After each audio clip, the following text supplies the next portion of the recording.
Hey everyone and welcome back. In today's video there isn't a lot to talk about.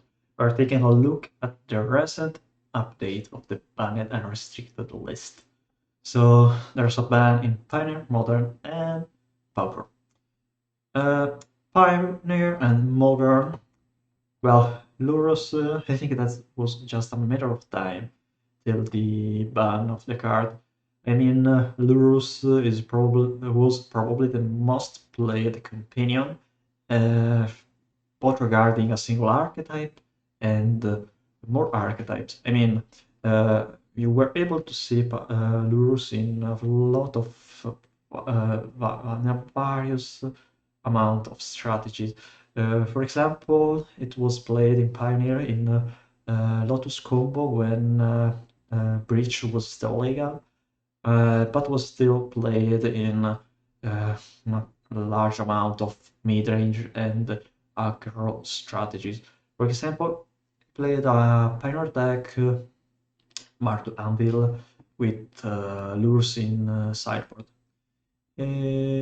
Modern Lurus was played in aggressive strategies similar to Prowess or Grixis.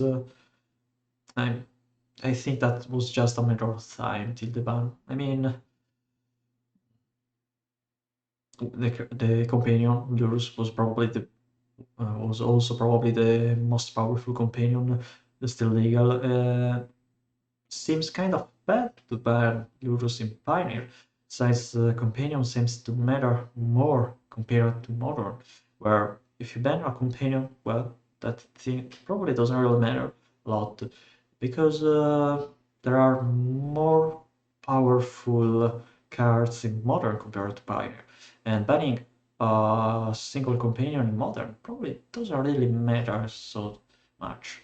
In Pioneer, you are using a lot of aggressive strategies, and companions are also more widely spread throughout the archetypes. So maybe not having Lurus will affect a lot of different archetypes. I mean, you can find a companion in Neutralite, uh, all the Euro stacks. Lurus was played in Rakdos, in Burn. You can also find a companion in Jeskai and in some UV control stacks. At times, you can play a companion just to have a creature, an extra creature, and an extra card in hand. Seems kind of weird. Talking about Pauper, I'm kind of worried. I mean, I'm good, I'm fine with having Galvanic Relay banned. I'm fine with the Expedition map unbanned, but Disciple of the Vault? Seriously? I think that banning Disciple of the Vault is just a way to nerf the artifact lands without banning the artifact lands. So basically, Affinity lost Prophetic Prism, Etug, and Disciple of the Vault because Wizard doesn't want to X the indestructible lands, maybe the mirrored lands. I'm more worried about the Modern Horizon 2 tapped artifact lands compared to the mirrored lands because uh, the mirrored lands, first, you can destroy them, and second thing, uh, they don't fix your mana. Banning Prophetic Prism doesn't really affect Affinity when you are able to fix your own mana with your tapped land. So basically, in Pauper we have dual lands that comes in play kind of untapped, and those are the artifact lands because you can generate mana with affinity for artifact with your undestructible lands. Uh, Probably doesn't really resolve the metagame. Banning Disciple of the Vault seems good as a ban because Disciple of the Vault, alongside Makeshift Lunations, was the non-interactive way to kill that remained in Affinity. Uh, And people also started playing Karakhan Shaman because it was better compared to Karakhan Grant. Karakhan Grant is similar to Etug, but it costs one extra mana, uh, and it pumps only by one its power, so it's a way worse version of Etug. And people just played Karakhan Shaman because it cost only one mana, and it can deal with the bad matchup already in game one. So basically, it was a sort of a combo card that was also able to interact well with your unfavorable matchup that were decks like Stompy or Elves or Wolves. So basically, it was just a great addition, especially if your gameplays was most time to win with Disciple of the Vault. Actually, I think that Disciple of the Vault was one of the weakest card in Affinity because in a lot of matchups I boarded out Disciple of the Vault, for example, against Fairies or against Swarm decks or against Boros, because against those decks I prefer to have more interaction in form of removal spells or card advantage, because card advantage is always important to find your answers and threats. And for example, against the Boros, I prefer to have a lot of cards like Dudas to interact better with Dusty Dust or Galvanic Blast.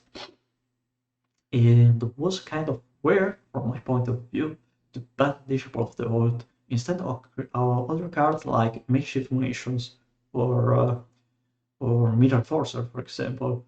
Affinity can still crack a Blood Fountain to bring back a couple of Mirror Forcer and then play them in the same turn. That's something that basically a collected company. And a collected company is not legal in Pauper, and it's obvious why. I mean, you can instant speed put on the battlefield two creatures. It's similar to Elite Stampede, but it costs one more mana, and you play you put on the battlefield the creature you pick. I mean, from my point of view, it's similar to collect Blood Fountain is similar to Collect a Company because you pay 4 mana to put two creatures on the battlefield.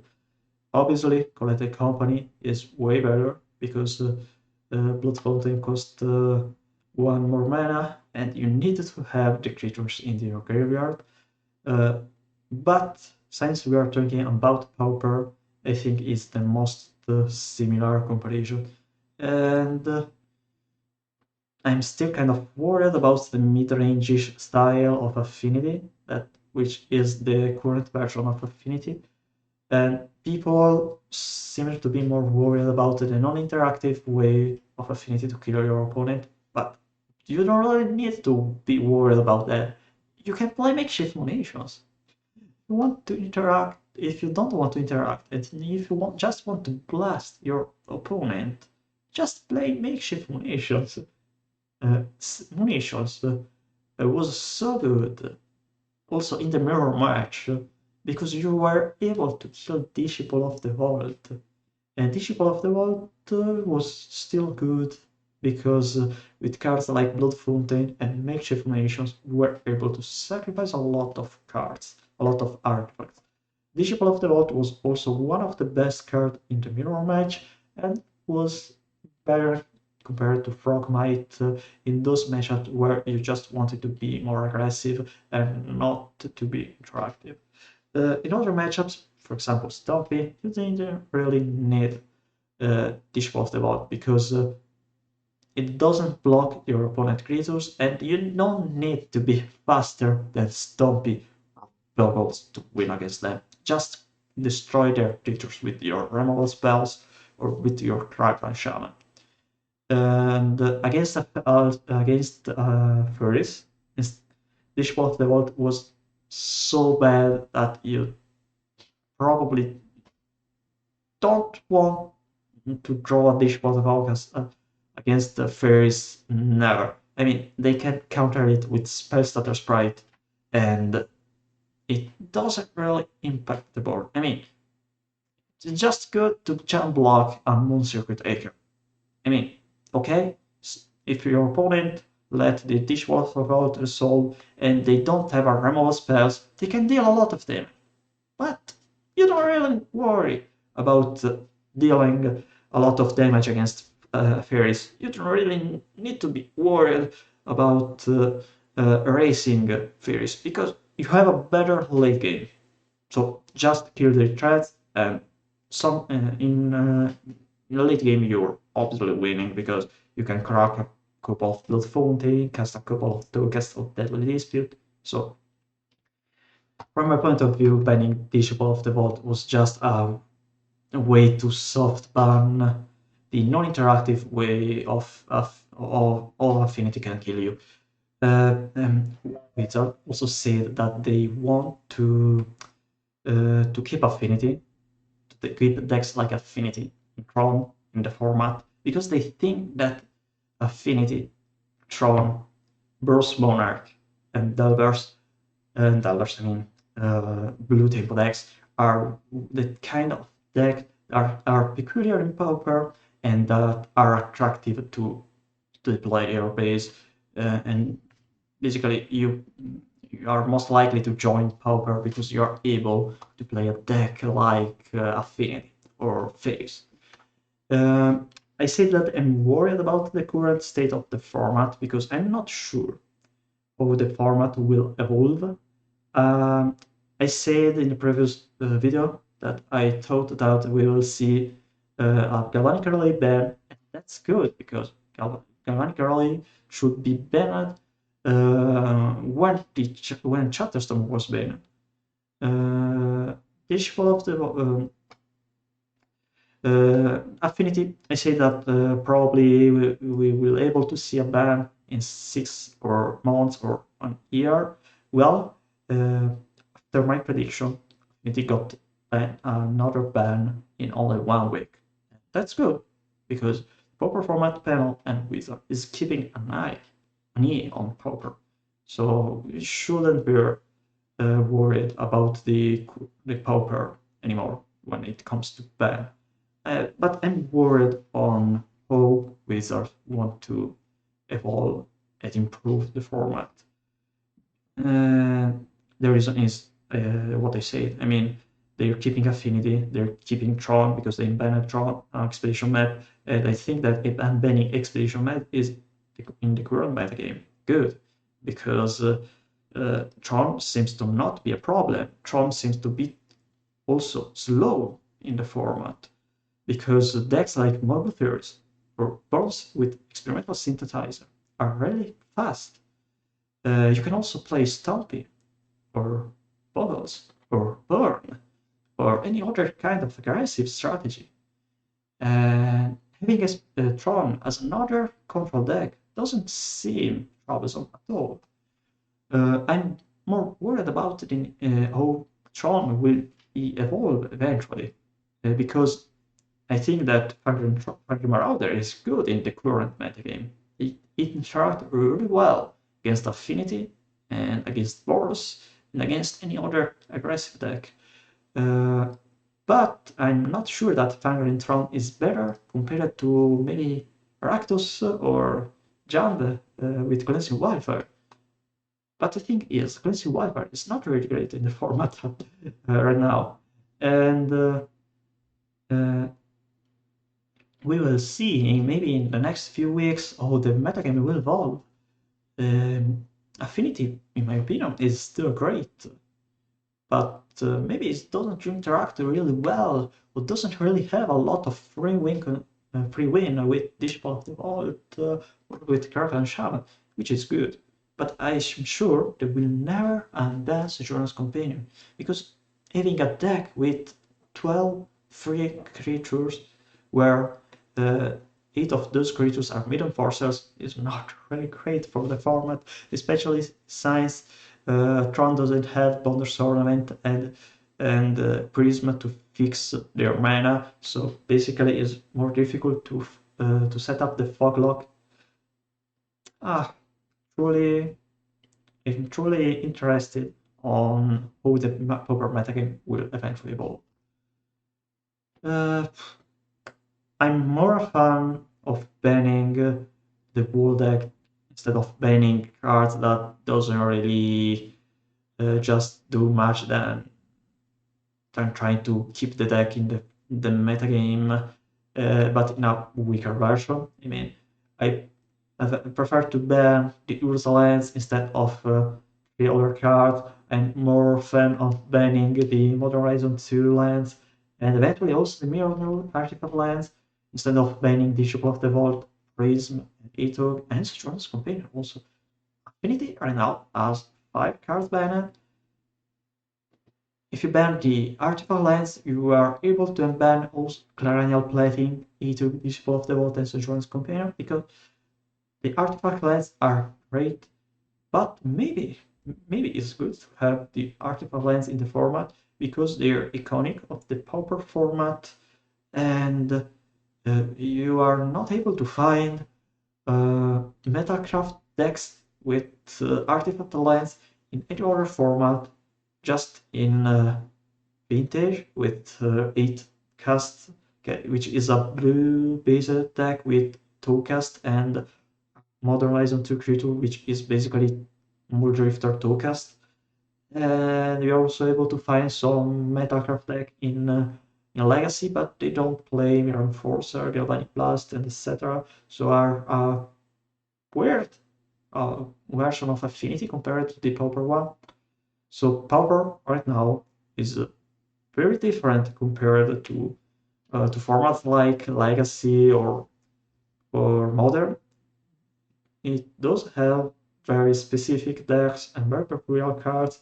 For example, Purging Party or Cleansing Wildfire.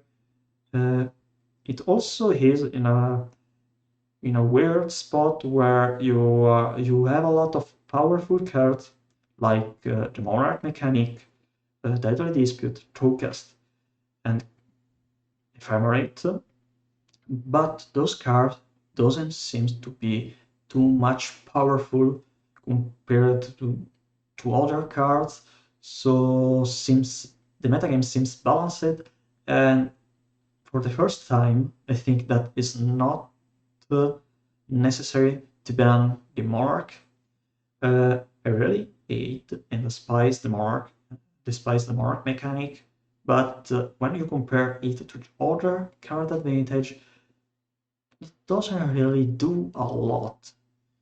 You can play Experimental Synthesizer, Little Dispute, Trowcast, Latest Stampede, or Distant Melee, and you still have the same kind of card advantage compared to the Monarch, because you need to play Monarch in a good spot where your opponent is not able to steal the Monarchy, so they need a card advantage engine similar to the Monarch, or they don't need to be worried about the Monarch. For example, Buggles, Stumpy, or Bird, they doesn't really care about the Monarch. And for that reason, the Pauper game seems fine right now. I'm sure we will see in a couple of weeks or in a couple of months how the metagame will evolve. But right now, I can recommend to you the Pauper format. Next week, we will eventually talk about some different argument. I will not able to record the Sunday videos on Sunday or Saturday because in the weekend I will not at home, so I record it a couple of days earlier. Probably I will not able also to stream on Twitch, so maybe I will upload some generic video during the week just to keep you able to watch something. So guys, thank you for watching this video. See you next week.